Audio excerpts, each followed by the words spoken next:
Good morning. काल मी कुठेतरी फिरायला गेली होती आणि तिकडे मला हे टायगर लिली दिसली. आता तुम्ही हे बघू शकता, टायगर लिलीला हे कांदे आहेत, पण ह्याची अवस्था थोडी वाईट आहे. त्यामुळे आज मला हे व्यवस्थित लावून त्याला व्यवस्थित फुलवायचं वगैरे आहे. हे थोडं लिलीचा प्रकार आहे, स्पायडर लिली. याला फुलं खूप सुंदर येतात पांढऱ्या रंगाची. आणि हे आता बल्ब्स इंटॅक्ट आहे, पण हा जो माझा कांदा आहे याला तुम्ही बघू शकता हे खराब झालेला आहे. पण मी हा असंच ठेवणार आहे. हा मी अजिबात त्याला वेगळा करणार नाही आहे. तर हा कांदा तसा डिस्ट्रॉय झालेला आहे, त्याच्यामुळे हा जगण्याचे चान्सेस जवळजवळ नाहीच आहेत. पण हा जो आहे ना, हा अजूनही तयार होतोय. हा पण जर मी परत लावला तर ह्याच्यातनंही स्प्राउट्स निघू शकतात. त्यामुळे आता मला हे रिवाईव्ह करायचं आहे, ह्याला परत चांगलं करायचं आहे. तर त्याच्या आधी मी काय करणार आहे की हे जे सुकलेलं आहे हे सगळं काढून टाकते मी. ठीक आहे, हे मी असं सगळं जे आहे सुकलेलं ते काढून टाकते.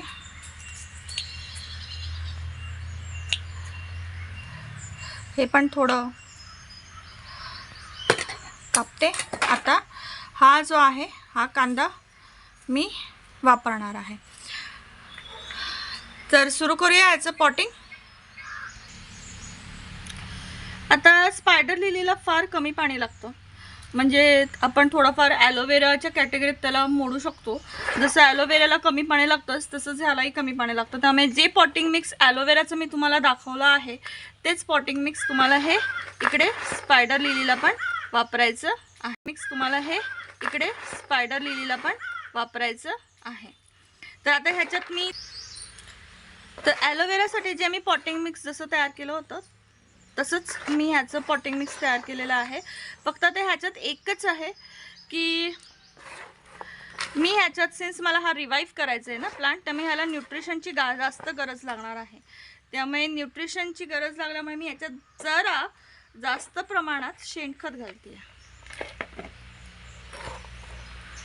कारण त्याला जरा जास्त न्यूट्रिशनचं लागणार असल्यामुळे थोडं जास्त ठरलेल्या प्रमाणापेक्षा जरा जास्त शेणखत घालते. आता आपण हे पॉट करूया.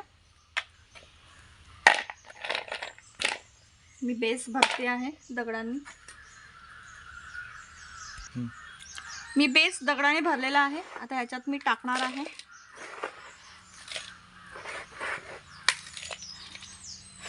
कसं आहे, मी आता हे रिवाईव्ह करायचा प्रयत्न करते म्हणून सध्या तरी मी याला छोटंच पॉट घेतलंय.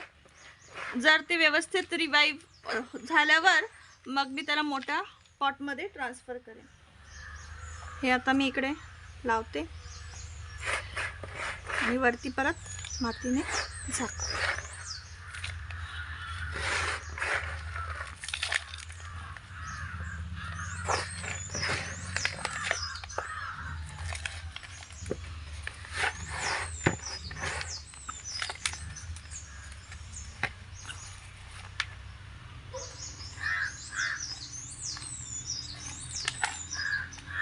हे असं झालेलं आहे.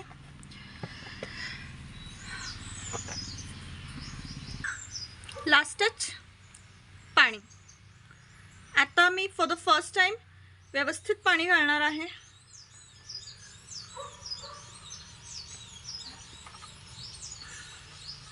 खालून येईपर्यंत. आता स्पायडर लिलीच्या बाबतीत घ्यायची काळजी. पहिली गोष्ट, ह्याला पाणी खूप कमी लागतं. तोपर्यंत पाणी घालू नका जोपर्यंत त्याची वरची माती तुम्हाला सुकी अशी वाटत नाही तोपर्यंत पाणी घालायचं नाही आहे. फर्टिलायझर तुम्ही वर्षातनं 2-3 वेळा फर्टिलाइज त्याला करू शकतात. गांडूळ खत, शेणखत, किंवा तुमचं आठवड्यातनं एकदा तुमचं kitchen waste in a liquid form हे असं भरून असं सगळं त्याला देऊन तुम्ही त्याला फर्टिलाइज करू शकता. बस एवढीच त्याची काळजी घ्यायची आहे, फारसं काय नाही आहे. तुम्ही त्याला आउटडोर प्लांट आहे, तुम्ही त्याला आउटडोर ठेवू शकता, त्याला काही फरक पडत नाही जर ते एक्स्ट्रीम सन हीटमध्ये राहिलं तर. आणि जर इंडोर ठेवायचं असेल तर तुमच्या घराचा सर्वात ब्राईटेस्ट स्पॉट निवडा आणि तिकडे त्याला ठेवा. तर असं आहे. ॲक्च्युली तुम्हाला एक गोष्ट सांगते की स्पायडर लिली असं झाड आहे की ते जरी तुम्ही ब्राईटेस्ट स्पॉटमध्ये ठेवलं नाही तरी ते वाढेल. पण तुम्हाला बेटर रिझल्ट्स हवे असतील तर त्याला ब्राईटेस्ट स्पॉटमध्येच ठेवलेलं चांगलं. पण तुम्ही जर ते तुमच्या आर्टिफिशियल लाईटमध्ये जरी ठेवलं तरी ते व्यवस्थित वाढतं, त्याला तसं काही प्रॉब्लेम होत नाही. फक्त पाण्याची मात्र काळजी घेतली पाहिजे, किती पाणी घालणार याची. तर असं हे आहे, फार सोपं आहे, लो मेंटेनन्स झाड आहे. त्याच्यामुळे तुम्ही हे लावा, इनडोअर आउटडोअर तुम्हाला जसं पसंत पडेल तसं. आणि जर तुम्हाला हा व्हिडिओ आवडला असेल तर माझा व्हिडिओ लाईक करा, चॅनल सबस्क्राईब आणि शेअर करा. भेटूया पुढच्या रविवारी.